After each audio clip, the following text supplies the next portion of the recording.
Who else absolutely loves coffee? I adore coffee. And in this video today, I'm going to show you how I add a little bit of extra flair to my coffee. It makes me a little more warm and fuzzy when I drink it. Here we go.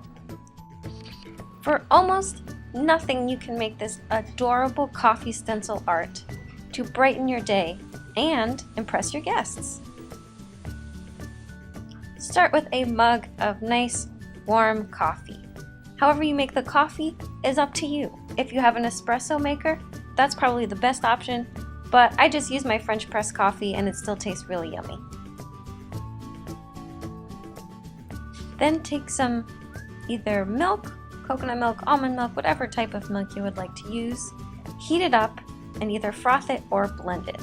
If you use a frother, it comes out much nicer, but I don't have a frother, so I just use a blender, which just means it's not as foamy. If you use a frother, the extra foam will sit on top of your coffee and it will just make the stencils stay nicer and neater. Now for the stencil. You can buy stencils at the store or online, and they're usually metal, but there's a really cheap way to do it if you just use cardstock. And basically you just put whatever pattern you want onto the cardstock and cut it out. Now I'm freehanding it here, but if you want it to be really precise, you could print it out and use that to cut it out. You can print out all sorts of shapes like Christmas trees for Christmas, hearts, stars, whatever you like.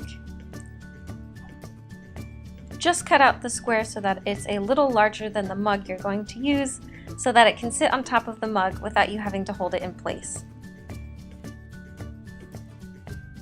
Now to add that extra flair to your cute little cup of coffee, just place the stencil you made over top of your mug and sprinkle on some spices.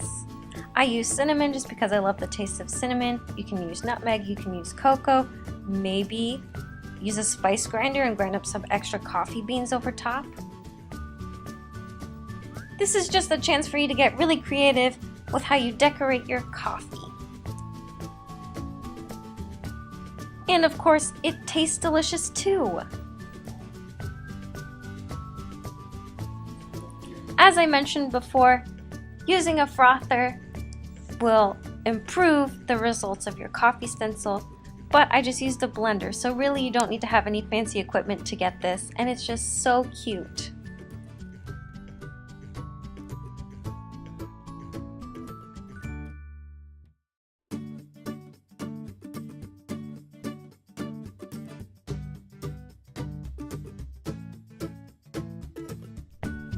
If you guys decide to try it out, please let me know how it goes, what combinations you tried of stencil and spice.